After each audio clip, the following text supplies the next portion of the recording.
In the silence of a park, a man full of wealth but empty inside questions the direction of his life. Then a child approaches him and with a pure smile invites him to dinner with their humble family. In the simplicity of that home, he finds something money had never provided: belonging. If you were touched by this beautiful story of resilience and love, don't forget to subscribe to our channel and tell us which city you're watching from. Continuing. The evening light filtered through the skyscrapers of San Francisco's financial district, casting long shadows across Yerba Buena Gardens. Nathan Brooks sat alone on a bench, his designer suit slightly wrinkled after a 14-hour workday. At 42, he embodied what many considered the quintessential American success story, a self-made tech mogul who had transformed a garage startup into Brooks Tech, a billion-dollar cybersecurity company. His face occasionally appeared in business magazines, always accompanied by terms like visionary and industry titan. The park bustled with after-work crowds enjoying the mild spring weather, yet Nathan felt strangely disconnected from it all, as if watching the world through a glass wall. He loosened his tie and checked his phone. 17 unread emails, all flagged important, all demanding decisions only he could make. The corner office in his downtown headquarters, the penthouse overlooking the bay, the Maserati parked in his private garage, all symbols of achievement that had once motivated him, but now felt like elaborate props in a play he was tired of performing. Earlier that day, Forbes had published a profile calling him Silicon Valley's most eligible bachelor. The article praised his business acumen and philanthropic donations, but made no mention of the growing emptiness that had been consuming him for months. His last relationship had ended a year ago, when Caroline, an investment banker he'd dated for 8 months, told him he was emotionally unavailable. His family, a brother in Chicago and parents in Florida, had become distant connections maintained through obligatory holiday calls and occasional financial support. Nathan swiped away the notifications and stared at his reflection in the black screen. When had his eyes started looking so hollow? "Excuse me, mister?" The small voice startled him. Nathan looked up to find a girl, no more than 7 or 8 years old, standing a few feet away. She wore a faded blue dress with a red cardigan that had seen better days, her curly brown hair tamed into 2 uneven pigtails secured with yellow ribbons. She clutched a worn notebook decorated with stickers of stars and unicorns. "Yes?" Nathan replied, his voice sounding unexpectedly formal even to his own ears. "Are you okay?" "You look sad," the girl said with the directness only children can manage. Nathan blinked, caught off guard by the question. When was the last time anyone had asked how he felt rather than what he thought about market projections or investment strategies? "I'm fine," he answered automatically. "Just thinking." The girl nodded solemnly as if she understood the weight of adult contemplation. "I'm Emma," she offered. "Emma Williams." "Nathan Brooks," he replied, extending his hand in the same manner he greeted business associates. Emma giggled at the formality, but shook his hand with exaggerated seriousness. "My mom and I are having spaghetti tonight," Emma announced, rocking back on her heels. "She makes the best sauce in the whole world. Even better than Olive Garden." Nathan smiled despite himself. "That sounds nice." Emma studied him for a moment, her head tilted slightly. Then, with the impulsive generosity that belongs exclusively to childhood, she asked, "Do you want to come eat with us? Mom always makes extra 'cause I like leftovers for lunch." The invitation was so unexpected that Nathan nearly laughed. Having dinner with strangers, a child and her mother, was so far outside his carefully structured routine that it seemed absurd. His evening was already planned, a conference call with Tokyo investors at 8, reviewing quarterly projections until midnight, then sleeping for 5 hours before starting again. "That's very kind, but I couldn't impose," he said politely. "What's impose mean?" Emma asked, frowning. "It means to bother someone by showing up uninvited." "But you are invited," Emma pointed out with impeccable logic. "I just invited you."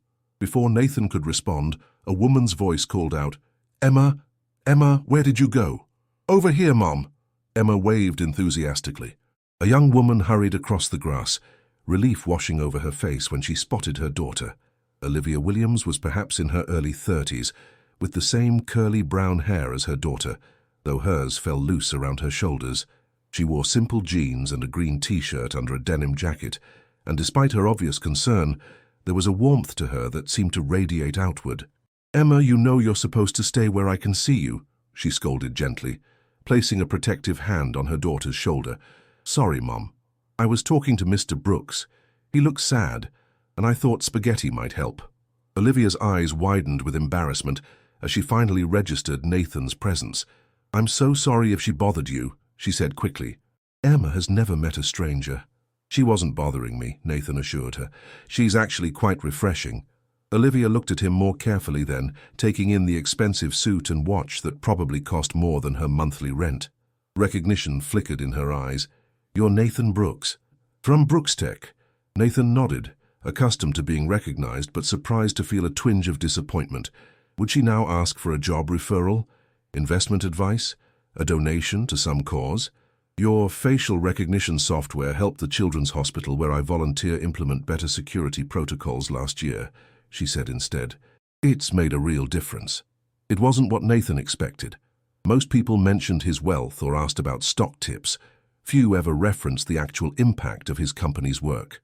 "Mum, I invited him for spaghetti," Emma interjected, tugging at her mother's jacket. Olivia's cheeks flushed. "Emma, Mr. Brooks is a very busy man. I'm sure he has important things to do tonight." Nathan opened his mouth to confirm this obvious truth. The Tokyo call, the projections, the endless wheel of obligations that constituted his life. But something stopped him. Maybe it was the genuine kindness in Emma's invitation, or perhaps the lack of agenda in Olivia's eyes. Or maybe it was simply the crushing realization that his important things felt increasingly meaningless. "Actually," he heard himself say, "I'd love some spaghetti, if the invitation still stands." Emma beamed triumphantly, while Olivia looked stunned. "Are you serious?" she asked. "Completely serious," Nathan replied, surprising himself with how much he meant it. "Unless you'd rather not have a stranger at your table." "We live in Sunset District," Olivia said hesitantly. "It's not exactly Pacific Heights." "I grew up in a double wide in Arizona," Nathan found himself confessing. "Fancy addresses are a relatively new development in my life." Something in Olivia's expression softened at that. "Well, Emma's right. I do make extra. And anyone who can listen to my daughter chatter for more than 30 seconds without running away deserves at least a plate of pasta." They took the Muni rather than Nathan's car, which he'd left in the company garage. The experience of public transportation, something he hadn't used in years, felt oddly grounding. Emma chatted continuously during the ride, pointing out landmarks as if Nathan were a tourist in his own city. Olivia occasionally interjected to temper her daughter's enthusiasm or correct a fanciful claim, but mostly she watched with a quiet smile that reached her eyes. As they traveled westward, the glittering downtown skyline receded, giving way to the more modest neighborhoods that tourists rarely visited. When they finally reached the Sunset District, Nathan found himself in a world of colorful two-story houses packed tightly together on sloping streets, with glimpses of the Pacific Ocean in the distance. Olivia and Emma's home was a small apartment on the ground floor of a pale yellow building with a slightly overgrown front garden. The space inside was limited but thoughtfully arranged. A compact living room with mismatched furniture flowed into a tiny kitchen with bright blue cabinets. Crayon drawings and watercolor paintings decorated the walls, alongside framed photographs of Emma at various ages. "It's not much," Olivia said, suddenly self-conscious as she watched Nathan take in their home. But Nathan wasn't seeing the limited square footage or the second-hand furniture. He was noticing the handmade Afghan draped over the couch, the bookshelf overflowing with well-loved paperbacks, the pot of fresh basil on the windowsill. His own penthouse, 3 times this size and professionally decorated to magazine perfection, had never felt so immediately like a home. "It's lovely," he said sincerely. While Olivia prepared dinner, Emma gave Nathan a grand tour of their small apartment, which took all of 3 minutes but was delivered with the enthusiasm of a museum docent. She showed him her collection of rocks found at Ocean Beach, her bookshelf organized by color rather than author, because it's prettier that way, and her special reading nook, really just a beanbag chair tucked into the corner of her bedroom with a small lamp. "And this is Rocket," she said, introducing a one-eyed stuffed cat that had clearly been stitched back together multiple times. "He's been to space 3 times, but now he's retired. Quite an accomplished feline," Nathan remarked, treating the introduction with appropriate gravity. From the kitchen came the aromatic blend of garlic, basil, and tomatoes. Nathan offered to help, but Olivia shooed him away. "Guests don't help," she insisted. "That's the rule." "Even if the guest invited himself?" Nathan countered. Olivia smiled. Technically, Emma invited you. I'm just honoring her hospitality. Nathan leaned against the doorframe, watching as she moved efficiently around the small kitchen. There was something hypnotic about her movements, a practiced rhythm that spoke of countless meals prepared in this same space. So what do you do, besides volunteer at the children's hospital? He asked. I'm a school librarian at Lawton Elementary, Olivia replied, stirring the sauce. It doesn't pay much, but I get summers off with Emma, and I love helping kids discover books. And you live here, just the two of you? She nodded, her focus on the bubbling pot. Since Emma was born, her father wasn't interested in fatherhood. His loss, Nathan said automatically. Olivia glanced up, a flash of surprise crossing her face before she smiled. That's what I tell myself on the hard days. The dinner table was small and slightly wobbly, with a faded checkered tablecloth and mismatched plates. Emma insisted Nathan take the special chair, distinguished from the others only by a cushion with a faded sunflower pattern. The spaghetti was served in large portions, accompanied by garlic bread made from sliced French bread spread with butter and herbs. Emma wasn't exaggerating, Nathan said after his first bite. This sauce is incredible. Family recipe, Olivia explained. My grandmother brought it from Italy when she immigrated. The secret is cooking it for at least 3 hours and adding a little bit of cinnamon. Do you cook, Mr. Brooks?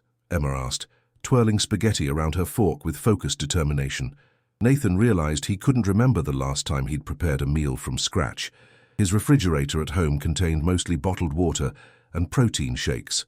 Lunch was usually catered at the office, and dinner was either delivery or business meals at high-end restaurants.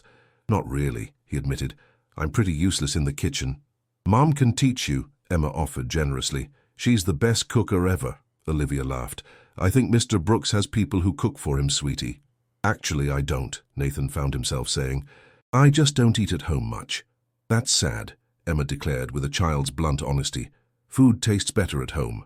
The conversation flowed with surprising ease through dinner. Emma dominated much of it, sharing elaborate stories about school and friends, with occasional digressions into the plot of whatever book Olivia was reading to her before bed. Unlike the calculated networking discussions Nathan was accustomed to, where every word was weighed for advantage, this felt refreshingly unscripted. When Emma mentioned she was struggling with multiplication tables, Nathan found himself offering to help. He pulled a napkin toward him and began explaining patterns in numbers, showing her tricks for remembering the more difficult combinations. Olivia watched with a mixture of amusement and appreciation as her daughter's eyes widened with understanding. You're good at explaining things, Olivia observed, as Emma successfully calculated 7 times 8 without hesitation. I used to tutor math in college, Nathan said. It helped pay for textbooks. Were you poor when you were little? Emma asked innocently. Emma, Olivia scolded. That's not a polite question. It's okay, Nathan assured her before turning to Emma. We didn't have much money, no. My dad fixed cars and my mom worked at a grocery store, but they made sure my brother and I had what we needed. And now you're rich, Emma stated matter-of-factly. Nathan smiled. I've been fortunate, yes. Do you have a swimming pool? Rich people always have swimming pools on TV. I have access to one in my building, but I rarely use it. Emma looked scandalized. If I had a pool, I'd swim every day. After dinner, Olivia began clearing the dishes, and this time she didn't protest when Nathan stood to help. They worked side by side at the sink, Olivia washing, Nathan drying, while Emma sat at the table drawing with colored pencils. Thank you for this, Nathan said quietly, so Emma wouldn't hear. I can't remember the last time I had a meal that wasn't about business or networking. Olivia handed him a wet plate. Sounds lonely. The simple observation hit with unexpected force. Lonely. Yes, that was exactly what his life had become, though he'd never framed it that way to himself. He had associates, competitors, employees, occasional dates, but when had he last had friends? Real ones, who didn't want anything from him. It can be, he admitted. Success creates a strange kind of isolation. I can imagine, Olivia said, though her tone suggested she couldn't really. Her life might have its own challenges, but isolation clearly wasn't among them. The walls of the apartment were decorated with photos of Olivia and Emma with various people, what appeared to be a tight-knit community of friends and possibly family. When the dishes were done, Emma insisted on showing Nathan her current art project, a detailed map of an imaginary world complete with kingdoms, forests, and sea monsters in the surrounding waters. "This is impressive," Nathan said, genuinely amazed by the level of detail. "You could be a cartographer someday." "What's that?" Emma asked. "Someone who makes maps. I want to be an astronaut librarian," Emma declared, "so I can read stories to aliens." Nathan caught Olivia's eye over Emma's head, and they shared a smile that felt surprisingly intimate. The silent communication of adults, amused by a child's wonderful imagination. The evening had grown late, and Nathan realized with a start that he had completely missed his conference call with Tokyo. Strangely, he couldn't bring himself to care. For the first time in years, he had been fully present in a moment, not thinking about work or checking his phone every few minutes. "I should probably go," he said reluctantly, checking his watch. "It's past Emma's bedtime, I'm sure." "It is," Olivia confirmed, giving her daughter a meaningful look. "But I'm not tired," Emma protested automatically, though a yawn immediately betrayed her. "I'll call a car," Nathan said, reaching for his phone. "I can walk you to the bus stop," Olivia offered. "The 29 will take you downtown." The idea of taking a bus seemed strangely appealing. "That works too." After Emma extracted a promise from Nathan that he would visit again, "You haven't tried Mum's lasagna yet, and it's even better than spaghetti." Olivia walked him the 2 blocks to the bus stop. The night had grown chilly, and fog was rolling in from the ocean, softening the streetlights into hazy orbs. "Your daughter is remarkable," Nathan said as they walked. "You've done an amazing job with her." "She makes it easy," Olivia replied. "She's always been sunny by nature, sees the best in everyone." "Including sad strangers in the park," Olivia smiled. "Especially them, apparently." They reached the bus stop, and Nathan felt an odd reluctance to end the evening. In his world of scheduled meetings and planned interactions, this spontaneous connection stood out like a splash of color on a grayscale canvas. "Thank you again for dinner," he said. "It was the best meal I've had in a long time." "You're welcome anytime," Olivia replied, and something in her tone suggested she meant it. An impulse seized him. "Could I? Would it be okay if I came by again sometime? Maybe I could bring dessert or something." The request felt awkward on his lips, like he was speaking a language he hadn't used in years. When was the last time he had asked for someone's company without an agenda? Olivia studied him for a moment, her expression thoughtful. Then she pulled a small notebook from her purse, wrote something down and handed him the page. "Our address and my phone number," she explained. "Emma would love to see you again. She doesn't have many male role models in her life." The paper felt significant in Nathan's hand, like something more valuable than the business cards and contracts he usually carried. "And what about you?" he found himself asking. Olivia's smile was small but genuine. "I wouldn't mind either." The bus appeared through the fog, its headlights cutting through the mist. As Nathan boarded, he turned back to see Olivia still standing on the sidewalk, arms crossed against the chill. She raised her hand in a small wave, and he returned the gesture, feeling strangely like he was leaving something important behind. As the bus pulled away, Nathan realized he hadn't checked his email in over 3 hours, possibly a personal record in recent years. His phone showed 42 new messages, including 3 marked urgent from his assistant regarding the missed Tokyo call. Normally, such a lapse would have sent him into damage control mode, working through the night to make amends. Instead, he found himself staring out the window as the bus wound its way through the foggy streets, thinking about Emma's infectious laugh and Olivia's quiet strength. The emails could wait until morning. For once, something else felt more important. The next morning, Nathan sat in his corner office overlooking San Francisco Bay, only half listening as his executive team debated market expansion strategies. Sunlight streamed through the floor-to-ceiling windows, illuminating the sleek, minimalist furniture and abstract art, selected by an interior designer, whose name he could barely remember. The space was designed to impress, and it did. Clients and investors invariably commented on the view, the obvious expense, the statement it made about Brooks Tech's success. Yet today, Nathan found himself thinking about a small kitchen with bright blue cabinets and children's artwork taped to the refrigerator. "Nathan, what do you think?" He blinked, realizing his CFO, Diane Werner, was addressing him. The room had fallen silent, all eyes turned expectantly toward him. "I'm sorry. Could you repeat the question?" he asked, straightening in his ergonomic chair. Diane frowned slightly.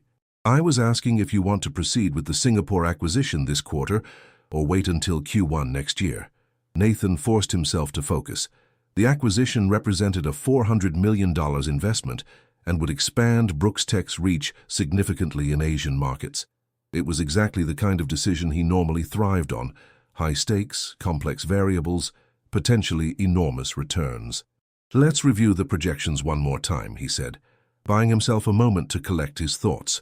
As the meeting progressed, Nathan made the appropriate decisions and asked the right questions, but a part of his mind remained stubbornly elsewhere. When the team finally filed out, his assistant Marcus lingered. "Is everything all right?" Marcus asked, his expression concerned. "I seem distracted." "I'm fine," Nathan replied automatically.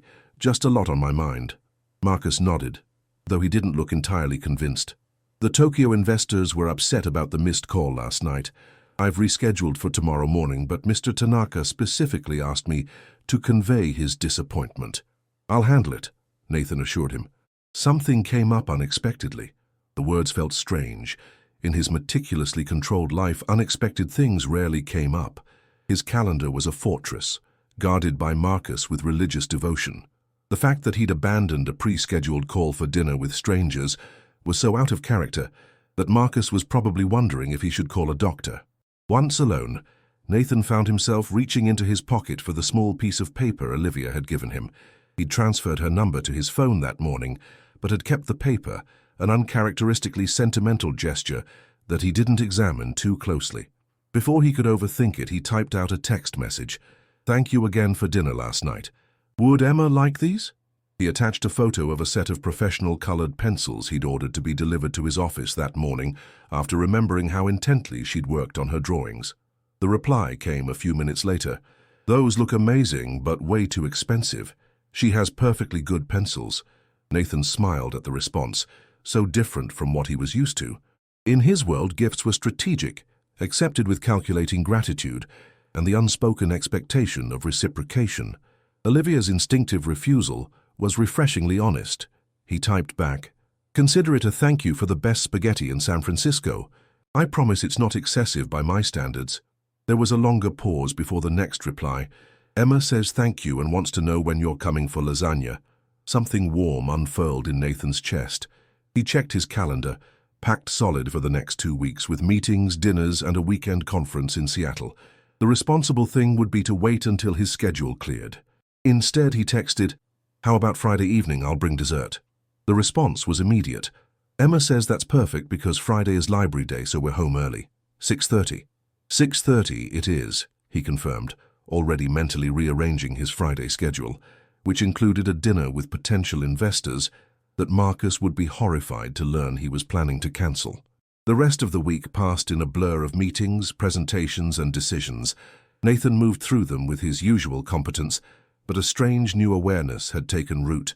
He found himself noticing things he'd previously overlooked: the practiced insincerity in a board member's laugh, the exhaustion hidden behind his lead developer's enthusiastic pitch, the way his marketing director's smile never quite reached her eyes when she presented her passion project.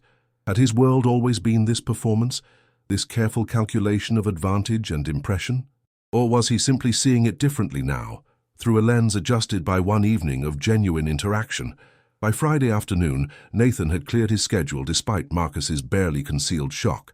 He left the office early, another rarity, and found himself in a high-end bakery in Hayes Valley, deliberating between dessert options with an intensity usually reserved for investment decisions. He finally selected a chocolate mousse cake that the baker assured him was their most popular item. As an afterthought, he also purchased a box of assorted cookies decorated like animals, thinking Emma might appreciate them. Navigating public transportation again, Nathan felt oddly vulnerable without the protective bubble of his private car service. The cake box balanced carefully on his lap. He watched the city slide past the bus windows, the gleaming towers of downtown giving way to residential neighborhoods with their patchwork of architectural styles. San Francisco had been his home for over a decade, yet he realized how little of it he actually experienced, usually moving between the same select locations in the cushioned isolation of a black town car. The Sunset District looked different in daylight, less mysterious than it had appeared through the evening fog.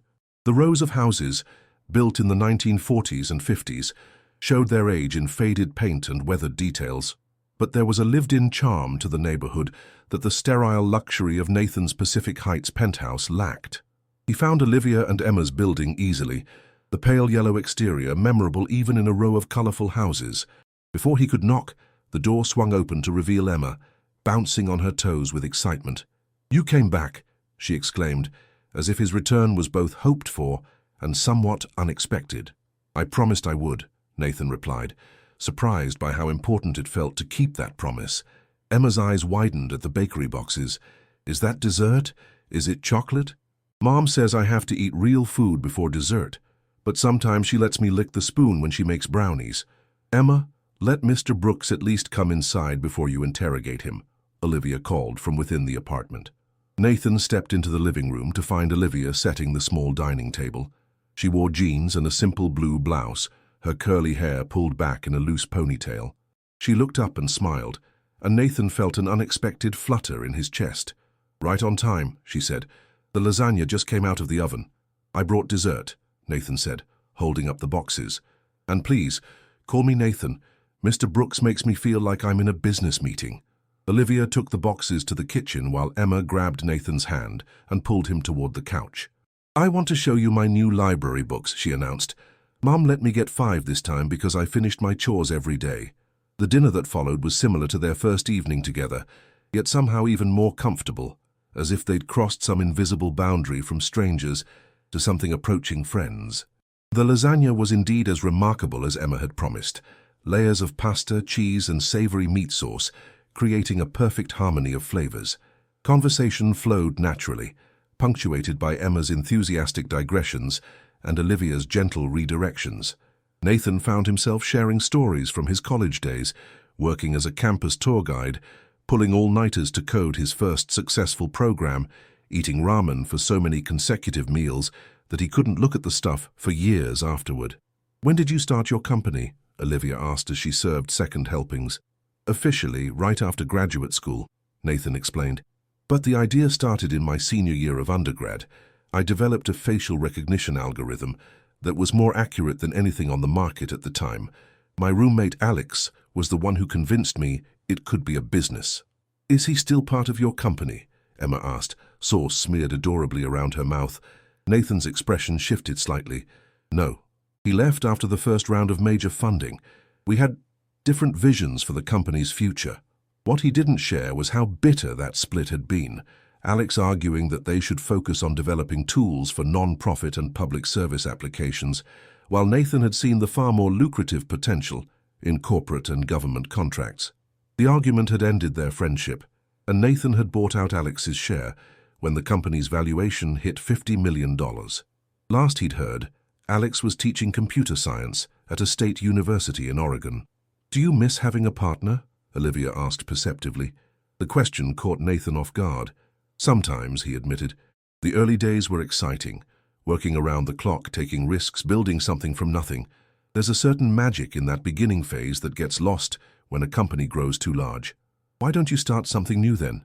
Emma asked with a child's straightforward logic. Nathan smiled. "It's not that simple once you have investors and employees depending on you. Brooks Tech employs over 300 people now. I can't just walk away because I miss the startup excitement." "But are you happy?" Emma persisted, causing Olivia to shoot her a warning look. "Emma, that's a very personal question." "It's okay," Nathan assured her before turning to Emma. "That's a complicated question. I'm proud of what I've built, and I'm fortunate to have the life I do." "That's not the same as happy," Emma pointed out with devastating accuracy. After dinner, while Emma was in the bathroom washing up, Olivia apologized. "Sorry about the interrogation. Emma doesn't have much of a filter." "Don't apologize," Nathan said. "It's refreshing. In my world, people rarely ask direct questions. There's always an angle, an agenda." "No agendas here," Olivia assured him. "Just a nosy 7-year-old and her slightly less nosy mother." When the chocolate mousse cake was revealed, Emma's expression of pure delight made the careful selection process entirely worthwhile. The animal cookies were an even bigger hit. Emma spent several minutes arranging them in a complex hierarchy based on criteria only she fully understood. Later, after Emma had been tucked into bed, but not before extracting another promise from Nathan to return soon, Olivia and Nathan sat on the small balcony off the living room. The space was barely large enough for 2 chairs, with several potted plants competing for the limited square footage. The night air carried a chill, and Olivia had wrapped herself in a crocheted throw that Nathan suspected she had made herself. "Thank you for including me in your evening," Nathan said, gazing out at the neighborhood where lights glowed warmly from windows. "Again. Thank you for the ridiculously expensive pencils," Olivia countered with a smile. "Emma hasn't put them down since they arrived, though you should know I'm not comfortable with expensive gifts becoming a regular thing." "Noted," Nathan said. "Though you should know I'm not used to being told no about much of anything these days." "Well, consider it good for your character development," Olivia teased, then grew more serious. "Emma really likes you. She doesn't connect with adults outside my circle of friends very often." "I like her too," Nathan said honestly. "She's extraordinary." "She is," Olivia agreed, maternal pride evident in her voice. "But she gets attached easily. I need to know—" "What is this, Nathan? These visits?" The directness of the question startled him, though it shouldn't have. Olivia had already demonstrated she wasn't one for social pretense. "I don't know," he answered truthfully. "I just know that I've enjoyed these evenings more than anything in recent memory. Being here feels real, in a way my life hasn't for a long time." Olivia studied him in the dim light. "That's both flattering and a little sad." "It is, isn't it?" Nathan laughed softly.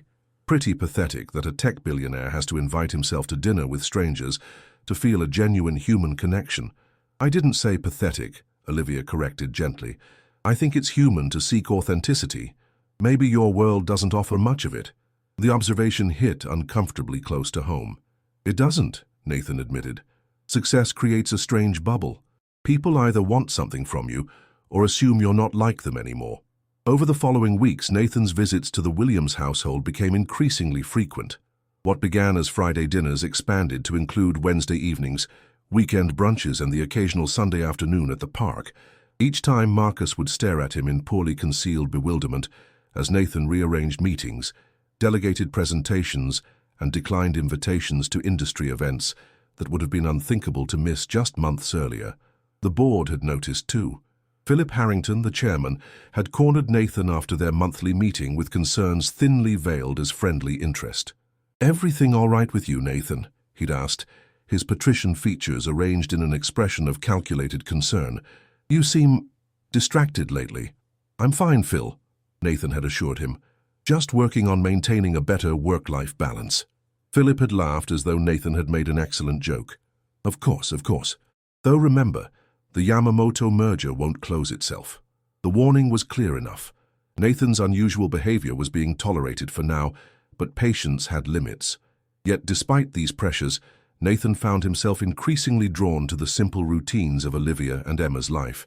He looked forward to Emma's detailed accounts of school dramas and the books she was reading. He enjoyed Olivia's wry observations about her work at the library and the community gardens she helped maintain on weekends. Their world moved at a different pace, less frenetic, more attuned to small pleasures and genuine connections. One rainy Saturday afternoon, Nathan arrived at their apartment with bags of groceries, determined to attempt cooking under Olivia's guidance. Emma had appointed herself his official assistant, standing on a step stool beside him at the counter, solemnly handing him ingredients for the chicken parmesan they were preparing. "No, you need to pound it flatter," Olivia instructed, watching as Nathan tentatively tapped the chicken breast with a meat mallet. "Don't be afraid of it. You won't hurt its feelings." "Yeah, it's already dead," Emma added helpfully, causing Olivia to shoot her a look.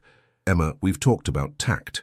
"Sorry," Emma said, not sounding particularly apologetic, "but Mr. Nathan needs to hit it harder." Mr. Nathan, Emma's compromise after deciding that Mr. Brooks was too formal, but Nathan alone didn't feel right to her, took the advice and applied more force. The chicken flattened satisfactorily under his efforts. "There you go," Olivia approved. "Now for the breading station." Nathan couldn't remember the last time he'd focused so completely on a mundane task. In his normal life, efficiency was paramount, multitasking during conference calls, reviewing reports while being driven between meetings, dictating emails during his limited gym time. Here, the simple act of preparing food demanded his full attention, and there was something deeply satisfying about it. "Mom says cooking is like science," Emma informed him as they worked. "You have to follow the steps in order or it gets messed up." "Your mom is right," Nathan agreed, carefully dipping the chicken in beaten egg as instructed. "It's a lot like coding, actually. A recipe is basically an algorithm. Emma considered this. What's an algorithm? It's a set of instructions that tells a computer what to do step by step, Nathan explained. Like a very detailed recipe. Could you teach me coding? Emma asked, eyes brightening with interest. Marissa in my class says her brother makes video games with coding. Before Nathan could respond, Olivia interjected gently, Emma, Mr. Nathan is already very generous with his time. Let's not impose more. I'd be happy to teach her the basics, Nathan said quickly. They have some great programs designed for kids her age, visual interfaces that make it fun. The grateful smile Olivia gave him created a warmth in his chest that had become increasingly familiar. These small moments of connection, a shared glance, a brush of hands while passing ingredients, the synchronized movement as they worked together in the tiny kitchen, had begun to form a tapestry of intimacy unlike anything in his previous relationships. Later, after a dinner that tasted all the better for having participated in its creation, and after Emma had gone to bed, Nathan and Olivia sat on the couch with mugs of tea. Rain tapped gently against the windows, creating a cozy atmosphere inside the small apartment. Thank you for today, Olivia said, tucking her feet beneath her. Emma loves having you here. Just Emma? Nathan asked, surprising himself with the directness of the question. Olivia's gaze met his, steady and unguarded. No, not just Emma. The simple admission hung between them, charged with possibility. Nathan had dated plenty of beautiful, accomplished women over the years, executives, models, even a minor European royal at one point. But none of those connections had felt like this quiet moment on a second-hand couch with a school librarian in a modest apartment. I've been thinking, he said carefully, about how much my life has changed since meeting you both. How much better it's become. Better how? Olivia asked, her voice soft. More real, Nathan replied. More meaningful. I've spent years acquiring things and achievements that were supposed to make me happy, but they never quite did. Being here with you and Emma, it's the first time in a long time that I've felt genuinely content. Olivia was silent for a moment, her expression thoughtful.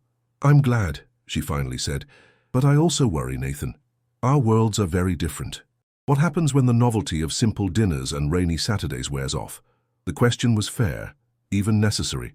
Nathan had asked himself the same thing in moments of late-night introspection. Was this just a temporary fascination with a life so different from his own? A midlife crisis taking the form of domestic fantasies rather than sports cars and younger women? I don't have all the answers, he admitted, but I know that what I feel when I'm with you and Emma isn't about novelty.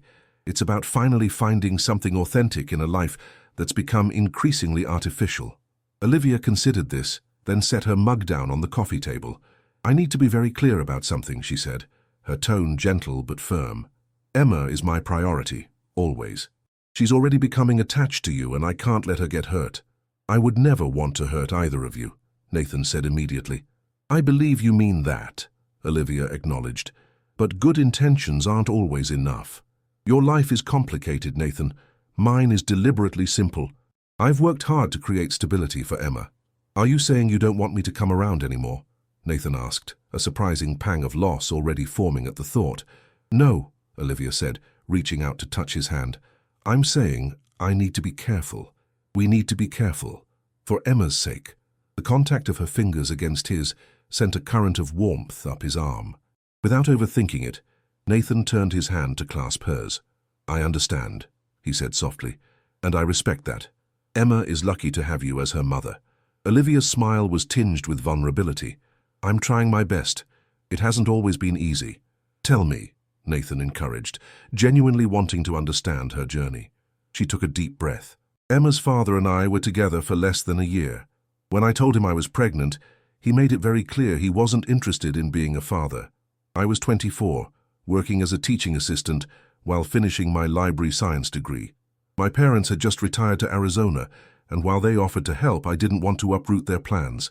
Nathan listened intently as she continued. The first few years were the hardest, balancing school, work, and a baby. There were days I thought I couldn't do it. But then Emma would smile at me, or fall asleep on my chest, and somehow I'd find the strength to keep going. Eventually, I built a support system. Friends, neighbors, other single parents. I learned to live within my means, to appreciate what we had rather than focus on what we didn't. The quiet dignity with which she shared her struggles moved Nathan deeply. His own challenges had been different. The pressure of scaling a startup, the weight of employee livelihoods on his shoulders, the loneliness of leadership. But he recognized the resilience her story revealed. "You're remarkable," he said simply. Olivia laughed softly. "Not really, just stubborn and practical, and completely in love with my daughter." "Those qualities seem pretty remarkable to me," Nathan insisted. His thumb traced small circles on the back of her hand, a gesture both innocent and intimate. Their eyes met, and the air between them seemed to shift, becoming charged with unspoken possibility. Slowly, giving her every opportunity to pull away, Nathan leaned forward. Olivia remained still, her gaze steady until the last moment when her eyes fluttered closed. The kiss was gentle, tentative, a question rather than a declaration. Her lips were soft against his, slightly sweet from the honey she'd added to her tea. When they parted, Olivia's cheeks were flushed, her expression a complex mixture of pleasure and uncertainty. "I should go," Nathan said, though everything in him wanted to stay. "It's getting late." Olivia nodded, the practical reality of Emma sleeping just down the hall hanging between them. "That's probably best." At the door, he turned to her once more. "Can I see you tomorrow, both of you, I mean? Maybe we could go to the Academy of Sciences." Emma mentioned she loves the rainforest exhibit. "She does," Olivia confirmed with a small smile. "But Nathan, those tickets are expensive." "Let me do this," he said, recognizing her concern, not as some grand gesture or to show off, just as someone who wants to spend time with you both, doing something Emma would enjoy. After a moment's consideration, Olivia nodded. "Okay, but we take the bus and we buy our own lunch. Deal?" Nathan grinned. "Deal." The next day at the California Academy of Sciences was one of the most enjoyable Nathan could remember. Emma's excitement was contagious as she led them from exhibit to exhibit, her knowledge of rainforest creatures impressively detailed for a 7-year-old. Olivia was more relaxed than Nathan had ever seen her, laughing freely as they watched the penguin feeding and holding his hand casually as they walked through the aquarium tunnel. It felt, Nathan realized with a start, like they were a family. The thought should have terrified him. Nathan Brooks, confirmed bachelor and workaholic CEO, playing the role of family man. But instead, it settled in his chest with surprising rightness. That evening, after dropping Olivia and Emma at their apartment with promises to call the next day, Nathan returned to his penthouse. The space, with its carefully curated minimalism and panoramic views, had always represented success to him. Now it just felt empty, a showcase rather than a home. His phone chimed with an email from Marcus, containing the agenda for tomorrow's executive meeting and a reminder about the Tokyo investors who were still waiting for proper attention. The real world, his world, asserting its demands once again. Nathan sighed, setting the phone aside without responding. For the first time in his career, the thought of returning to his normal routine filled him with reluctance rather than purpose. Something was shifting inside him, priorities realigning, values restructuring, and he wasn't entirely sure where it would lead. All he knew was that a small apartment in Sunset, with bright blue kitchen cabinets and children's drawings on the refrigerator, had begun to feel more like home than the multi-million-dollar penthouse where he currently stood alone. As spring turned to summer, Nathan found himself living in two increasingly divergent worlds. In one, he remained the driven CEO of Brooks Tech, making decisive calls on acquisitions, steering product development, and maintaining the confident persona that shareholders and employees expected. In the other, he was simply Nathan, Emma's coding teacher, Olivia's boyfriend, and an increasingly regular presence at the Williams dinner table. The balancing act was becoming more difficult by the week. Board members had begun to question his commitment, with Philip Harrington making increasingly pointed comments about Nathan's distractions. Meanwhile, Marcus had taken to giving him concerned looks whenever he left the office before 7. "So you have the Wilson Group presentation tomorrow?" Marcus reminded him one Tuesday afternoon, as Nathan prepared to leave at 5 o'clock, practically lunchtime by his previous standards. "I've reviewed the deck," Nathan replied, gathering his things. "We're ready." "You haven't met with the product team for the final run-through," Marcus persisted. "They're waiting in the conference room now." Nathan paused. "Tell them to send me their questions. I'll review everything tonight, and we'll do a quick sync in the morning." Marcus's expression remained professionally neutral, but disapproval radiated from him.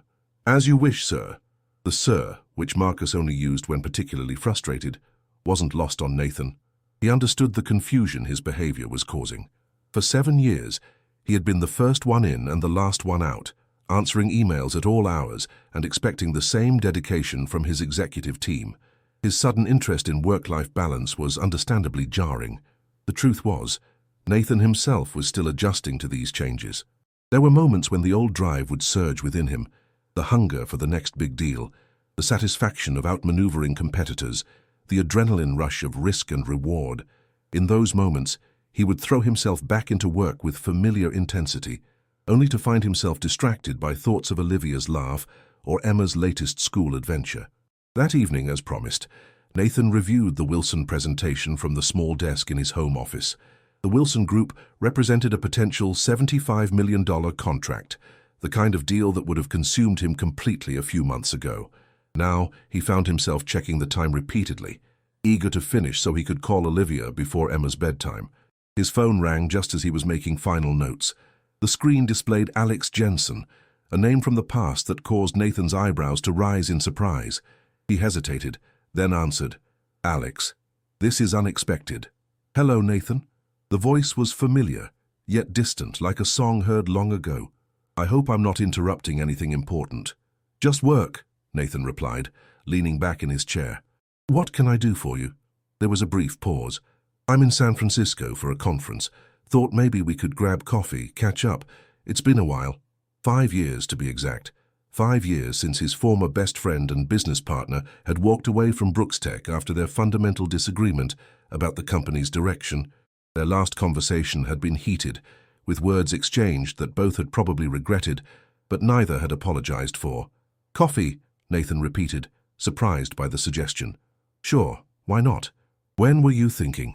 They arranged to meet the following afternoon at a small cafe in Hayes Valley, neutral territory, away from the financial district where Nathan might be recognized and interrupted. As he hung up, Nathan felt a strange mixture of curiosity and apprehension. Alex had been more than a business partner. He'd been Nathan's closest friend since their sophomore year of college. Their falling out had left a void that Nathan had filled with work and achievement, never quite finding another friendship of the same depth. He called Olivia and shared the unexpected development. "That sounds significant," she said after he'd explained the history. "Are you nervous about seeing him?" "Not nervous, exactly," Nathan replied, though the tightness in his chest suggested otherwise. "It's just been a long time. We didn't part on the best terms." "People change," Olivia offered. "Maybe he has, maybe you have." The observation lingered with Nathan as he prepared for the Wilson presentation the next morning. Had he changed? Certainly, his priorities had shifted dramatically in recent months. The Nathan Brooks who had parted ways with Alex Jensen had been singularly focused on building Brooks Tech into a tech powerhouse, regardless of the personal cost. The Nathan who now found himself increasingly drawn to quiet evenings with Olivia and Emma might have made different choices. The Wilson presentation went smoothly, though Nathan noticed the surprised glances exchanged by his team when he delegated the follow-up negotiations to his COO rather than handling them personally, as he would have in the past. Afterward, he slipped out of the office, telling Marcus he had an important meeting and would be working remotely for the remainder of the day. The cafe where he'd arranged to meet Alex was busy but not crowded, with outdoor seating partially shaded by canvas awnings. Nathan arrived first, selecting a table toward the back with a good view of the entrance. He ordered black coffee and waited, scrolling through emails without really reading them. When Alex walked in, Nathan almost didn't recognize him. Gone was the clean-shaven, carefully dressed tech entrepreneur he remembered. This Alex had a neatly trimmed beard, streaked with grey, and wore casual clothes that suggested comfort rather than status. Only the alert, intelligent eyes remained unchanged. "Nathan," Alex said, approaching the table with a tentative smile. "Thanks for agreeing to meet." They shook hands, a formal gesture between men who had once shared an apartment and a dream, before Alex took the seat across from him. "You look well," Nathan offered, studying his former friend. "Teaching agrees with you?" Alex nodded. "I'm a full professor now, computer science at Oregon State. It's not the fast lane, but I find it satisfying. Molding young minds and all that?" "Something like that," Alex acknowledged with a small smile. "Though mostly I'm trying to teach ethics alongside algorithms, make sure the next generation of tech innovators thinks about consequences, not just capabilities." The subtle dig wasn't lost on Nathan. Much of their final argument had centered around this very issue, The ethical implications of Brooks-Tech's facial recognition technology, particularly when sold to certain government agencies and corporations. Still fighting the good fight, Nathan observed, keeping his tone neutral. Alex shrugged. Someone has to. He paused, then added, but I didn't come here to rehash old arguments. I've been following Brooks-Tech's progress. The company's doing well. Very well, Nathan confirmed. We're expanding into Asia this year. Congratulations. That must be keeping you busy. It is, Nathan agreed, though he found himself thinking about the hours he'd spent teaching Emma to code, using a child-friendly program on a laptop he'd brought her. Her delight when she'd successfully animated a character across the screen had brought him more genuine satisfaction than the recent favorable quarterly report. And what about you? Alex asked, studying him over the rim of his coffee cup. Are you doing well, Nathan? Not just the company, you. The question was unexpected, direct in a way that reminded Nathan of Olivia. In his current professional circle, such personal inquiries were rare, replaced by superficial pleasantries and strategic conversation. Nathan hesitated, unsure how to encapsulate the transformation of recent months. I'm in a period of re-evaluation. Alex's eyebrows rose slightly. That doesn't sound like the Nathan Brooks I knew. You were always the one with the unwavering 5-year plan. Things change, Nathan said simply. People change. What kind of re-evaluation? Alex asked, genuine curiosity evident in his tone. Before Nathan could consider how much to reveal, his phone buzzed with a text. It was from Olivia. Emma's school called. She has a fever. I'm picking her up now. Concern immediately eclipsed all other thoughts. I need to go, he said, already standing. Family emergency. Alex looked startled. Family. Did your parents move to San Francisco? No, it's... Nathan paused, realizing what he'd said. It's complicated. I'm sorry to cut this short. Of course, Alex said, rising as well. Is everything okay? I think so.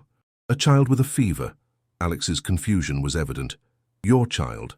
Not exactly, but Nathan felt a strange compulsion to explain, to share this part of his life with someone who had once known him better than anyone. I'm seeing someone. She has a daughter, Emma. She's sick and I want to be there. Understanding dawned on Alex's face, followed by something that looked remarkably like approval. Go, he said. We can catch up another time. Nathan hesitated. I'd like that, actually. It's been good seeing you, Alex. They exchanged numbers, a new beginning of sorts, before Nathan hurried out, already calling his driver to meet him. He arrived at Olivia's apartment 30 minutes later to find Emma on the couch wrapped in a quilt, looking miserable but brightening considerably when she saw him. Mr. Nathan, Mom said you were working, she croaked, her voice hoarse. I was, but I heard someone special wasn't feeling well, he replied, setting down his briefcase and the bag of supplies he'd asked his driver to stop for on the way. Children's fever medicine, a stuffed panda, he remembered Emma saying she liked them, and ingredients for chicken soup. Olivia emerged from the kitchen, surprise evident on her face. Nathan, I didn't expect you to come. I know you had meetings all day. Nothing that couldn't wait, he said, the truth of it settling comfortably within him. He moved to her, placing a gentle kiss on her forehead. How is she? Fever of 101. The school nurse thinks it's just a virus going around, but I'll take her to the doctor tomorrow if she's not better. Nathan nodded, then moved to sit beside Emma on the couch. What hurts, Munchkin? My throat, Emma complained, and my head, and everything. That sounds pretty comprehensive, Nathan sympathized. Think some chicken soup might help? Emma nodded weakly. Can we watch a movie too? Absolutely. Your choice. Olivia watched them with a soft expression that made Nathan's heart swell.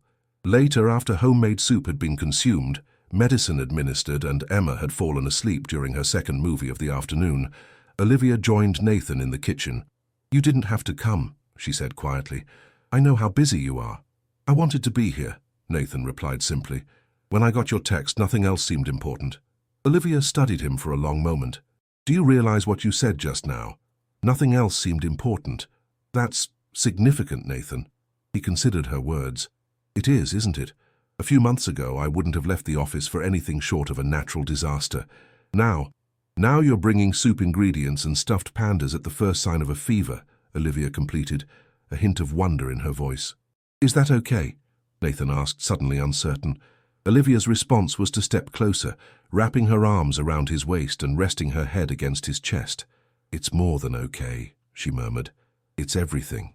They stood like that for several minutes, the simple physical connection saying more than words could express. Nathan felt a profound sense of rightness, of belonging, that he'd never experienced in his previous life of achievement and acquisition. The moment was interrupted by Nathan's phone buzzing insistently in his pocket.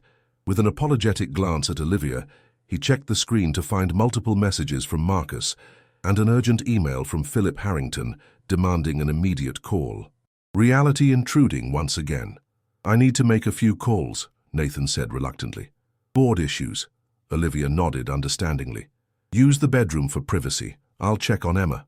Seated on the edge of Olivia's neatly made bed, Nathan called Philip back, bracing himself for the conversation. "Nathan, where the hell are you?" Philip demanded without preamble. "The Wilson team is waiting for your input on the contract terms, and Marcus says you've been unreachable for hours." "I had to handle a personal matter," Nathan replied, keeping his voice low. "I told Marcus I'd be working remotely." "A personal matter," Philip repeated skeptically. "Nathan, I've been patient with whatever midlife crisis you're working through, but it's affecting the company now. The board is concerned." The accusation stung, particularly because Nathan couldn't entirely dismiss it. He had been less present, less focused on Brooks Tech's minutiae, but he'd also delegated more effectively, empowered his leadership team, and maintained the company's growth trajectory. "The Wilson contract is in good hands with Jennifer," Nathan said, referring to his COO. "She helped develop the original proposal and understands their needs better than anyone." "That's not the point," Philip countered. "The Wilson Group expects to deal directly with you. Your personal involvement was a key factor in their interest." Nathan suppressed a sigh. "I'll call their CEO this evening and smooth things over. But Phil, we need to talk about the leadership structure moving forward. I've been thinking about making some changes." There was a weighted silence before Philip responded, his voice suddenly wary. "What kind of changes?" "Nothing dramatic," Nathan assured him, though the ideas forming in his mind were exactly that. "Just some reallocation of responsibilities. We can discuss it at the next board meeting." After ending the call, Nathan sat for a moment in the quiet bedroom, taking in the details of Olivia's personal space.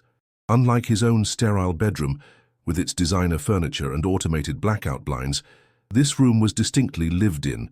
Books stacked on the nightstand, a hand-knit throw at the foot of the bed, framed photographs of Emma at various ages. Everything spoke of a life constructed with intention and care, rather than for impression or status. He thought about Philip's words, "Whatever midlife crisis you're working through," and wondered if there was some truth to them. Was his growing attachment to Olivia and Emma simply a reaction to the emptiness he'd been feeling? A temporary deviation that would eventually run its course, leaving him to return to his real life? The question troubled him as he rejoined Olivia in the living room, where she was gently adjusting the blanket around the sleeping Emma. "Everything okay at work?" she asked quietly. "Nothing that can't be managed," Nathan replied, though the confidence in his voice felt somewhat forced. "How's our patient?" Olivia smiled at his use of "our," a small acknowledgement of shared concern. "Fever's down a bit. She'll probably sleep for a while." As they moved to the kitchen to prepare dinner together, another domestic ritual that had become precious to Nathan, he found himself studying Olivia's profile, admiring the quiet strength evident in her features. This woman had built a life of meaning and purpose, with limited resources but abundant determination. She hadn't needed wealth or status to create something genuine and valuable. The realization crystallized something within Nathan. This wasn't a crisis or a phase. It was an awakening to what truly mattered, what actually constituted a life well lived. The challenge now was figuring out how to integrate this understanding with the reality of his position and responsibilities. The annual Brooks Tech Summer Gala was traditionally the company's most prestigious event, an elaborate affair that brought together investors, major clients, industry leaders, and selected employees for an evening of strategic networking thinly disguised as celebration. Held at the Legion of Honor with its panoramic views of the Golden Gate Bridge, the gala was as much a demonstration of the company's success as it was an opportunity to forge new business relationships. Nathan had always approached the event with calculated precision, mapping out key conversations and potential deals to advance during the evening. This year, however, he found himself standing on the periphery of his own gala, nursing a glass of champagne and watching the interactions with an unexpected sense of detachment. "There you are," Marcus said, appearing at his side with barely concealed relief. "The Miyamoto contingent just arrived. They're expecting you to welcome them personally." Nathan nodded, setting his glass aside. "Of course." As he moved through the crowd, exchanging practiced pleasantries and firm handshakes, Nathan maintained the confident persona expected of him. Yet beneath the surface, his thoughts kept drifting to the conversation he'd had with Olivia earlier that day. "I wish you could come with me," he told her as they walked through Golden Gate Park, Emma running ahead to feed the ducks. Olivia had smiled, squeezing his hand. "A tech industry gala? I'd be completely out of place." "You'd be with me," Nathan had countered. "That's the only place that matters."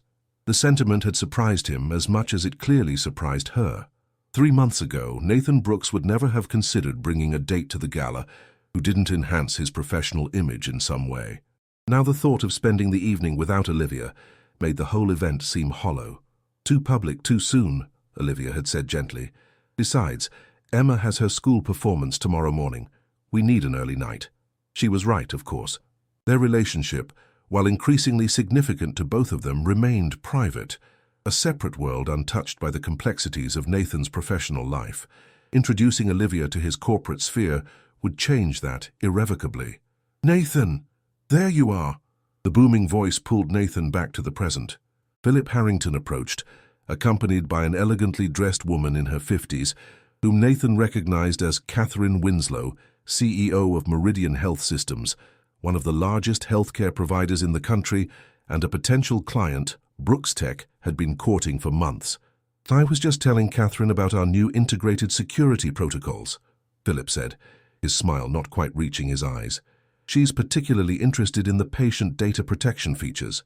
"Ms. Winslow," Nathan greeted, shifting smoothly into business mode. "I'm delighted you could join us tonight." The conversation that followed was one Nathan could have conducted in his sleep, explaining Brooks Tech's unique approach to data security, highlighting the company's perfect record of breach prevention, outlining potential implementation timelines.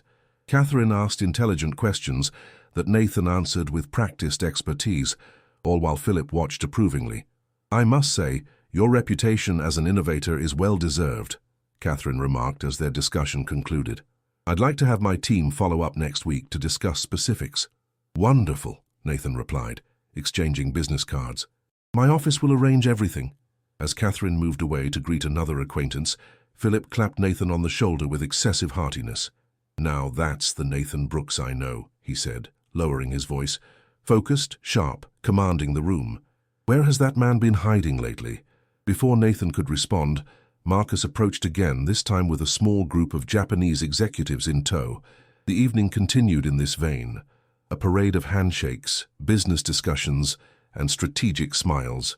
Nathan performed his role flawlessly, yet the entire exercise felt increasingly performative, as if he were playing a character rather than being himself. It was past midnight when Nathan finally managed to extract himself from the gala. His driver, Michael, waited with the car at the entrance. "Home, sir?" Michael asked as Nathan slid into the back seat. Nathan checked his watch.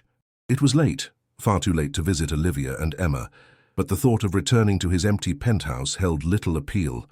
"Just drive for a bit, Michael," he requested. "I need to clear my head." As the car wound through the nighttime streets of San Francisco, Nathan loosened his tie and leaned back against the leather seat. The gala had been, by all objective measures, a tremendous success. New partnerships had been initiated, existing relationships strengthened, the Meridian deal all but secured. The Nathan of 6 months ago would have been exhilarated, already planning how to capitalize on these developments. Now, he felt only a vague sense of accomplishment, overlaid with something that felt uncomfortably like emptiness. The excitement of the chase, of deals and growth and market dominance had dimmed, replaced by a yearning for simpler pleasures. Reading with Emma, cooking with Olivia, conversations that had nothing to do with business metrics or stock valuations. "Michael," Nathan said suddenly, sitting forward, "take me to Sunset District, please."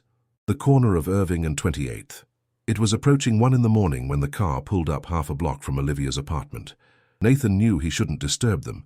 Emma had her school performance in the morning, and they would both be asleep. Yet he found himself drawn to the location like a compass needle finding north. "Wait here," he told Michael, stepping out into the cool night air. Nathan walked slowly past the now familiar yellow building, looking up at the windows of Olivia's apartment. They were dark, as expected, the inhabitants peacefully asleep. He stood for a moment on the sidewalk, feeling both foolish and comforted simply by being near them. "Nice night for a walk." The voice startled Nathan. He turned to find an older man on the neighboring porch, smoking a pipe and regarding him with curious eyes. "Just passing through," Nathan replied, embarrassed to be caught loitering. The man nodded sagely. "You must be Olivia's fellow. Emma talks about you all the time." Nathan was surprised. "You know them?"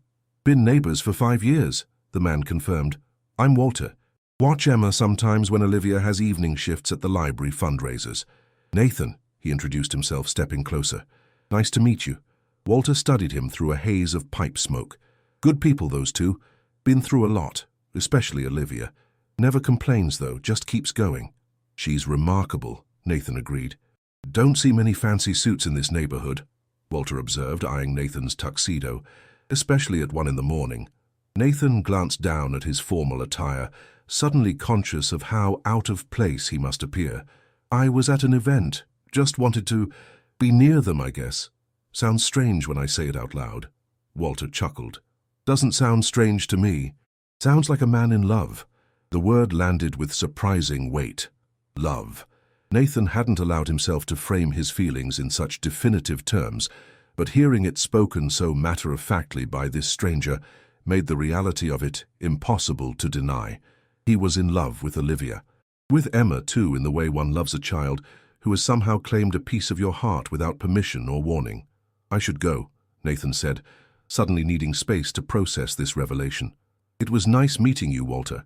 "You too, fancy suit," Walter replied amiably. "Tell Olivia I fixed that loose step on her porch. Been meaning to get to it for weeks." Back in the car, Nathan directed Michael to take him home. The city passed by in a blur of lights and shadows as Nathan turned over Walter's casual observation in his mind. A man in love. The simplicity of the statement belied the complex implications it carried for Nathan's carefully constructed life. If he truly loved Olivia and Emma, and he was increasingly certain he did, what did that mean for his future? For theirs? Their worlds remained fundamentally separate, intersecting only in the carefully carved-out moments Nathan managed to steal from his demanding career. Was that enough? Could it ever be?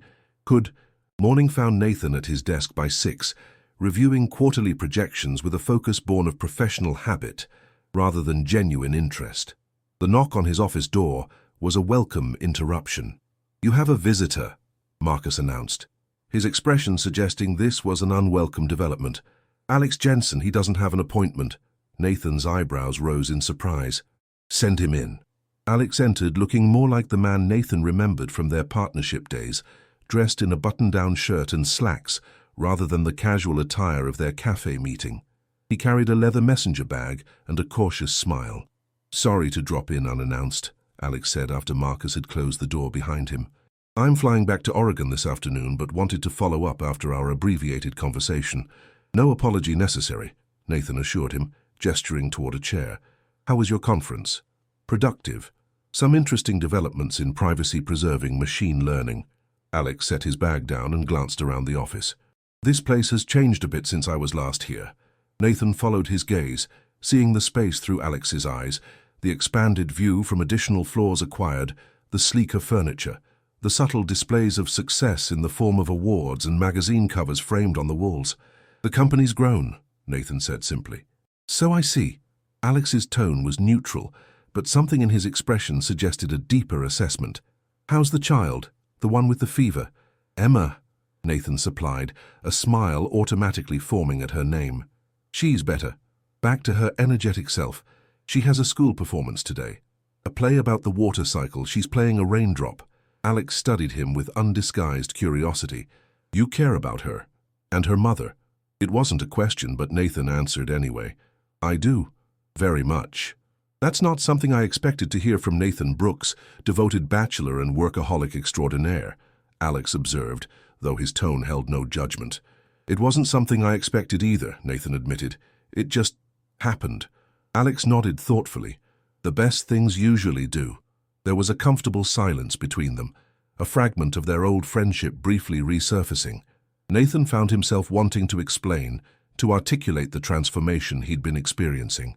"Meeting them has changed how I see everything," he said finally. "Success, purpose, what actually matters.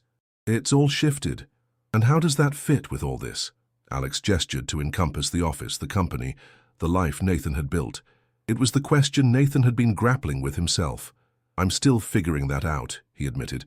"The board is already concerned about my distractions.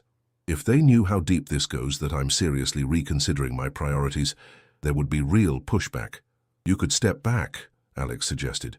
"Transition to chairman, bring in a new CEO." "I've thought about it," Nathan acknowledged. "But Brooks Tech is still my company, my vision.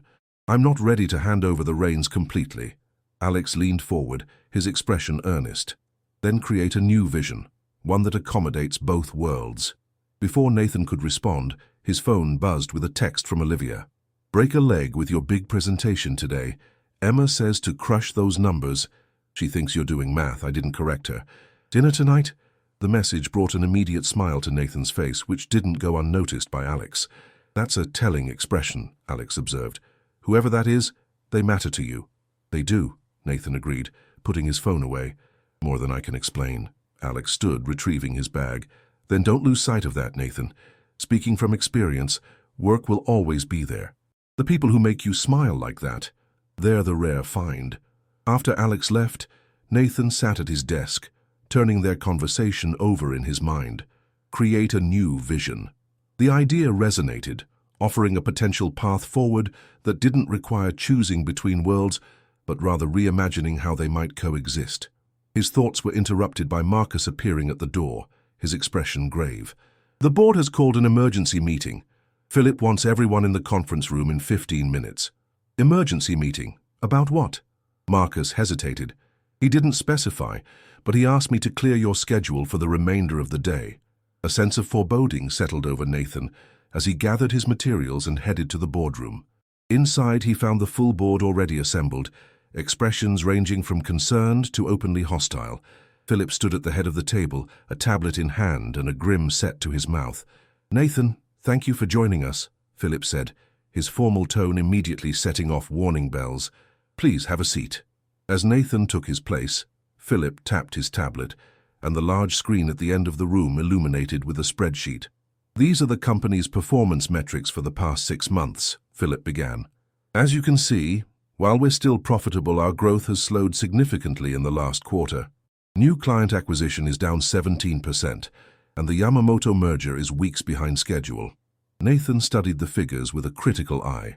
"We're still outperforming market projections," he pointed out, "and the Meridian deal, once finalized, will more than compensate for any temporary slowdown." "The Meridian deal isn't certain yet," Philip countered. "And that brings us to the real issue." He swiped to a new screen displaying a calendar. "This is your schedule from 6 months ago."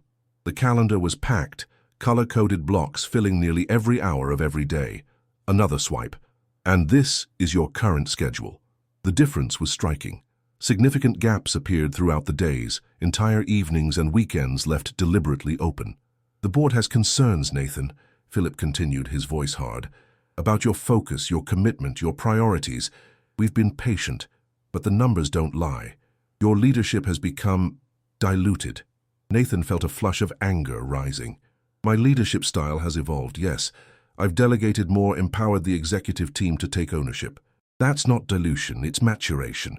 "It's distraction," corrected Patricia Denton, one of the more conservative board members. "We've all noticed it, Nathan.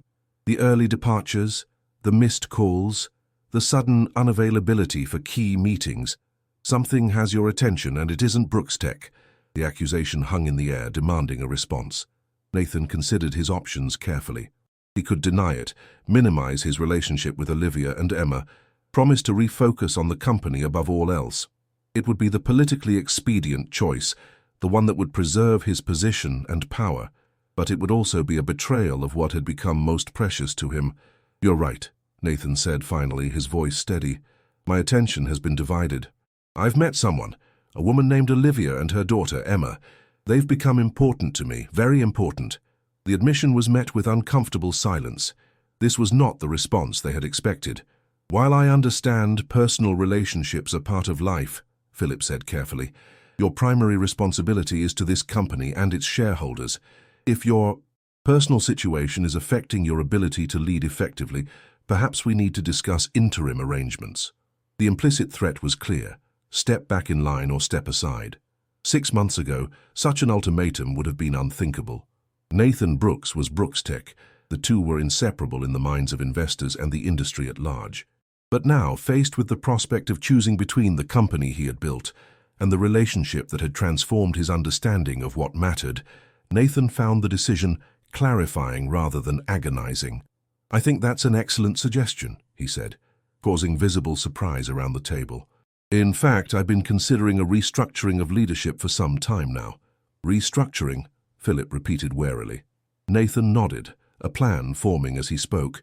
"I believe Jennifer Reynolds is more than ready to step up as CEO. She understands our technology, our clients, and our vision as well as anyone. As I would transition to executive chairman, focusing on strategic direction and key relationships while stepping back from day-to-day operations." The board members exchanged glances, some calculating, others confused by this unexpected proposal. "This isn't what we had in mind," Patricia objected. "Jennifer is capable, certainly, but the market trusts you, Nathan. Your presence as CEO is a significant factor in our valuation." "Which is precisely why I'd remain the public face of the company," Nathan countered smoothly. "But with a more sustainable balance that allows me to honor all my commitments, professional and personal." The discussion that followed was intense, with various board members raising concerns, suggesting alternatives, or cautiously supporting the idea. Throughout it all, Nathan maintained a calm certainty that surprised even himself. For the first time in months, he felt fully aligned, his actions, words, and deepest values in harmony. The elementary school auditorium buzzed with excitement as parents, grandparents, and siblings filled the metal folding chairs arranged in neat rows. The stage was decorated with blue and white streamers meant to evoke the ocean and sky, with cardboard cutouts of clouds and water droplets suspended from the ceiling on nearly invisible fishing line. Nathan sat in the second row, directly behind Olivia, who held her phone ready to record. He had arrived just minutes before the performance was scheduled to begin, slipping in beside her with a quick kiss and whispered apology for cutting it so close. "Board meeting ran long," he explained softly, "but I wouldn't have missed this for anything." Olivia squeezed his hand in response, her smile conveying both understanding and appreciation. She had no idea about the ultimatum he had faced just hours earlier, the tense negotiations that had followed his proposal, or the compromise eventually reached. Nathan would remain as CEO for 6 more months while grooming Jennifer for the role, then transition to executive chairman with a significantly reduced day-to-day involvement. The lights dimmed, and the principal approached the microphone to introduce the second-grade performance of The Amazing Journey of a Water Droplet.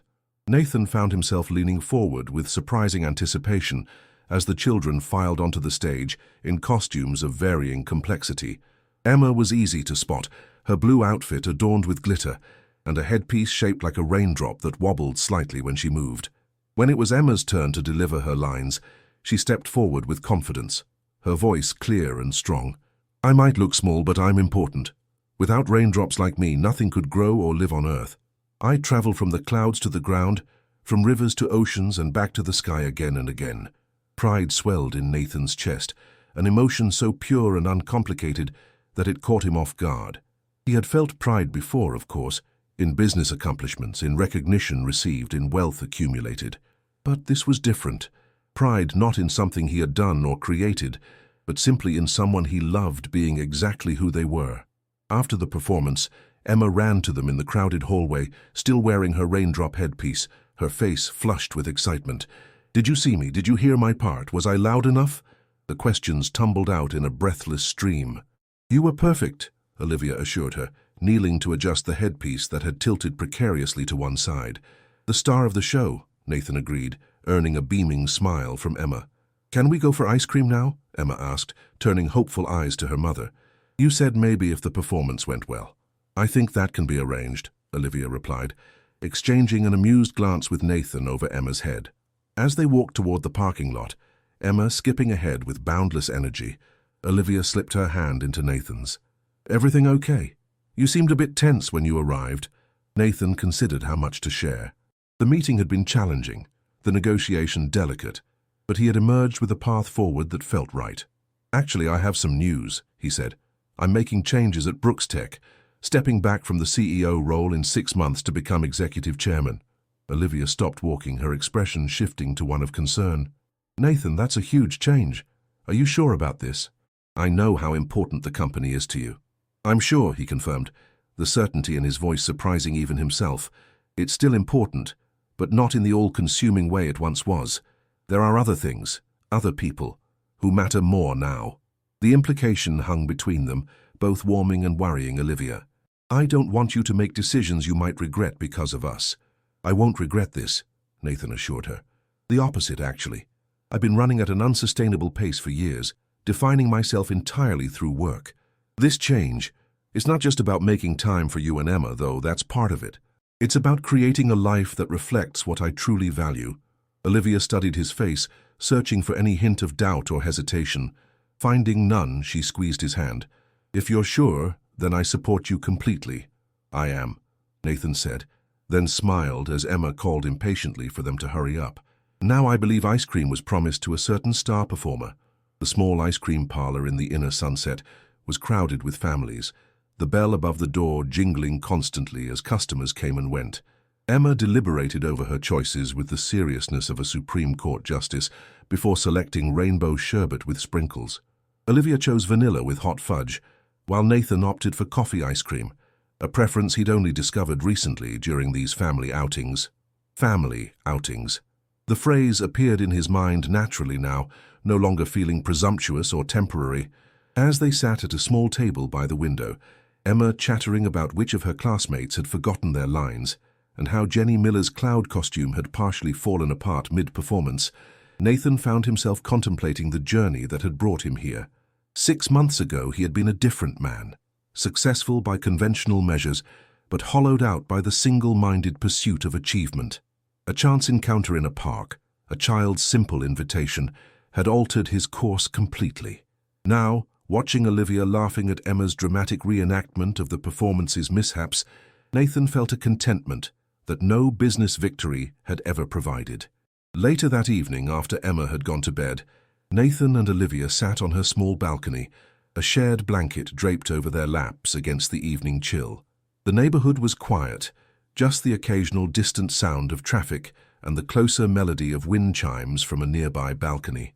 "I've been thinking," Nathan began, his heart rate increasing slightly with the significance of what he was about to propose, "about us, about the future." Olivia turned to face him, her expression attentive. "That sounds serious."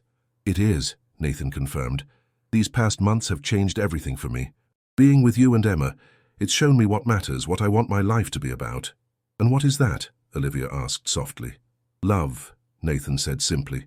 "Connection. Being present for the people who matter. I don't want to be a visitor in your lives anymore, dropping in between meetings and business trips. I want to be here, fully here." Understanding dawned in Olivia's eyes. "Nathan, are you saying—" "I'm saying I love you," he confirmed, the words feeling both momentous and entirely natural. "Both of you. And I want us to be a family. Officially, permanently." Olivia's eyes glistened in the dim light. "That's a big step." "The biggest," Nathan agreed, "and I don't expect an answer tonight. I know we come from different worlds, that there are practical considerations, Emma's feelings to consider, but I want you to know where I stand, what I want." Olivia was quiet for a long moment, her gaze thoughtful. "When Emma's father left," she finally said, "I promised myself I'd never depend on anyone again, that I'd build a life that was stable, predictable, secure, for Emma's sake and my own. It wasn't always easy, but it was mine. I controlled it." Nathan nodded, understanding the vulnerability behind her words. "I respect that independence. It's part of what I admire about you." "But then you appeared," Olivia continued, a small smile forming. "This successful, confident man who somehow looked lost sitting alone in a park. And suddenly, all these walls I'd carefully constructed started feeling less like protection and more like limitation." Hope stirred in Nathan's chest. "And now?" "Now I'm terrified," Olivia admitted with a soft laugh, terrified and exhilarated, because loving you means taking a risk I swore I'd never take again. But not loving you feels like the bigger risk somehow. Is that a yes? Nathan asked, hardly daring to believe. Olivia's smile widened. It's a, let's talk to Emma first.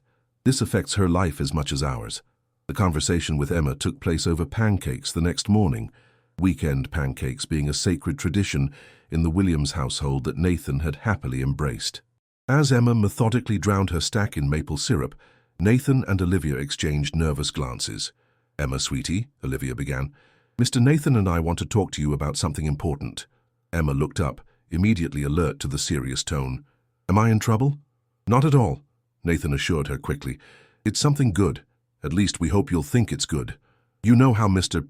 Nathan has been spending a lot of time with us," Olivia continued carefully. "That's because he cares about us very much." "I know that," Emma said matter-of-factly, returning her attention to her pancakes. "He loves us. That's why he comes over all the time and helps me with my homework and makes you smile even when you're tired." The simple observation, delivered with a child's straightforward perception, momentarily silenced both adults. Nathan recovered first. "You're absolutely right, Emma," he confirmed. "I do love you both. Very much. And I was wondering how you would feel if I became a more permanent part of your family." Emma's fork paused halfway to her mouth. "Like, you would live with us?" "Eventually, yes," Nathan replied, conscious of Olivia's watchful gaze. "But more importantly, I would be there for you both, for school events and bedtime stories and Sunday pancakes, for the happy times and the hard times. Always." Emma considered this with surprising seriousness for a 7-year-old. "Would you be like my dad then?" The question hung in the air, weighty with implication. Nathan glanced at Olivia, who gave a small nod of encouragement. "If you wanted me to be," Nathan said carefully. "I know I could never replace your real dad, but I would love to be a father to you in every way that matters, being there for you, taking care of you, loving you no matter what." Emma was quiet for a long moment, pushing a piece of pancake around her plate. Then, with the decisiveness that was so characteristically hers, she looked up. "I think that would be okay. But I have conditions." Nathan bit back a smile at her solemn tone. "I'm listening." "First, you have to promise not to leave like my real dad did," Emma stated, her young face suddenly vulnerable beneath the determination. The request pierced Nathan's heart. "I promise, Emma. I'm here to stay." "Second," she continued, holding up 2 sticky fingers, "you have to let me help decorate if we get a new house, because your apartment is boring and has no colors." This time, Nathan couldn't suppress his smile. "Absolutely. I trust your artistic judgment completely." "And third," Emma concluded, "you have to make Mom happy. Because sometimes she pretends to be happy, but she's actually tired or worried, and I can tell the difference." Nathan reached across the table to take Olivia's hand, finding it trembling slightly. "That," he said to Emma with complete sincerity, "is the most important job of all, and I promise to do my very best at it every single day." Emma nodded, apparently satisfied with his responses. "Okay then. Can I have more syrup, please?" The transition that followed wasn't instantaneous or without challenges. There were practicalities to consider: where they would live, how to integrate their vastly different lifestyles, what this meant for Emma's routine and education. Nathan's gradual stepping back from Brooks Tech created its own complications, with the business media speculating wildly about his motives and future plans. But through it all, the core certainty remained. They were building something true and lasting together. They found a compromise on housing, a comfortable but not ostentatious home in a family-friendly neighborhood, with a garden for Emma to explore and enough space for everyone to have their own corner. Nathan sold his penthouse without regret, keeping only a few meaningful items and gladly leaving behind the sterile perfection that had never felt like home. 3 months after their conversation with Emma, on a clear autumn day with golden light filtering through turning leaves, Nathan and Olivia were married in a small ceremony in Golden Gate Park. Emma served as flower girl and official ring security, a title she had insisted upon.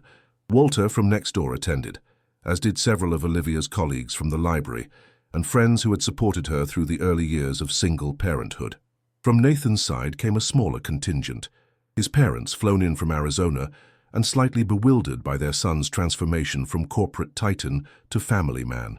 His brother from Chicago, with his wife and children, And, somewhat surprisingly, Alex Jensen, whose tentative reconciliation with Nathan had blossomed into a renewed friendship. As they exchanged vows beneath a simple arch decorated with autumn flowers, Nathan found himself reflecting on the extraordinary path that had led him here. A chance encounter in a park, a child's generous invitation, a dinner that had opened his eyes to what he had been missing. The universe had offered him an unexpected detour, and he had found the courage to take it. The reception was held at a local community center, decorated with twinkling lights and centerpieces that Emma had helped design. There was nothing extravagant about it. No champagne fountains or gourmet caterers that Nathan could easily have afforded, because that wasn't what mattered to any of them. During the reception, Nathan found a moment alone with Alex, who raised his glass in a private toast. "To second chances," Alex said, "in business and in life." "I owe you an apology," Nathan said suddenly, "for how things ended between us at Brooks Tech. You saw things I couldn't see then." Alex shook his head. "Ancient history. We were both right and both wrong, in different ways. The important thing is where we go from here." Where they were going, Nathan realized, was towards something neither of them could have envisioned during their ambitious early years. Alex had recently accepted a position as Brooks Tech's first chief ethics officer, a role created as part of Nathan's new vision for the company, focusing on responsible innovation and social impact alongside profit. As the evening progressed, and the small gathering celebrated with dancing and laughter, Nathan found himself watching Emma twirl in her dress, her face alight with joy. Olivia stood nearby, radiant in her simple white gown, chatting with her friends but glancing his way every few moments, with a smile that still made his heart race. This, he thought, was true success, not the accumulation of wealth or power or status, but the creation of genuine connection, the ability to be fully present in a moment of pure happiness, surrounded by people who loved you for who you were, not what you had achieved. Later that night, after the reception had ended and they had returned to their new home, after Emma had finally been persuaded to change out of her special dress and go to sleep, Nathan and Olivia stood in their kitchen, still in their wedding clothes but with shoes kicked off and formality abandoned. "Happy?" Nathan asked, pulling her close. "Completely," Olivia confirmed, resting her head against his chest. "Though I still can't quite believe all of this is real sometimes." "Which part?" "Any of it," she admitted. "That Emma and I were in the park that day, that she invited you to dinner, that you actually came, that here we are, months later, married and building a life together. It seems like something from a story, not real life." Nathan thought about the improbability of it all, the countless decisions and circumstances that had led to their paths crossing at exactly the right moment. He had never been one for cosmic interpretations or fate, preferring the concrete reality of what could be measured and quantified. But their story defied such rational analysis. "Maybe the best stories are the ones we live rather than read," he suggested, pressing a kiss to her forehead. "And this is just the beginning of ours." From down the hall came the sound of small feet padding on hardwood, and then Emma appeared in the doorway, her hair tousled from sleep and her favorite stuffed animal tucked under her arm. "I can't sleep," she announced. "I keep thinking about today and getting too excited." Olivia opened her arms, and Emma ran to them, allowing herself to be scooped up despite insisting earlier that day that she was too big to be carried. "It was a pretty exciting day," Nathan agreed, smoothing her hair back from her forehead. "Are we a real family now?" Emma asked, her voice small but hopeful. "We've been a real family for a while," Olivia told her. "The wedding just made it official for everyone else." Emma considered this, then nodded with satisfaction. "That's what I thought."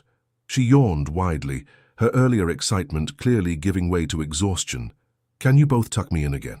Hand in hand, they carried the sleepy child back to her bedroom, with its walls newly painted the exact shade of blue she had selected from dozens of nearly identical samples. As they tucked the covers around her and took turns kissing her goodnight, Nathan felt the final pieces of his heart slide into place. Here, in this modest home with these two extraordinary people, he had found what all his previous achievements had failed to provide: a sense of belonging, of purpose beyond acquisition, of love freely given and joyfully received. "Good night, sweetheart," he whispered, as Emma's eyes drifted closed. "Sweet dreams." "Night, Daddy," she murmured, the words still new but feeling increasingly natural on her lips. As they quietly left her room, Nathan's hand found Olivia's, their fingers intertwining with the easy familiarity of two people who had found in each other exactly what they needed. Outside the window, San Francisco sparkled beneath a canopy of stars, the city where a chance encounter had changed everything. Two worlds, once separate, now beautifully, imperfectly merged. Two lives, once moving in parallel, now inextricably intertwined. And at the heart of it all, a simple truth that had eluded Nathan through years of striving and succeeding. The greatest wealth in life is measured not in dollars or deals or developments, but in moments of genuine connection, in the courage to be vulnerable, in the joy of being truly known and loved. It had taken a child's innocent invitation to show him that. And for that, for everything that had followed, Nathan knew he would be forever grateful.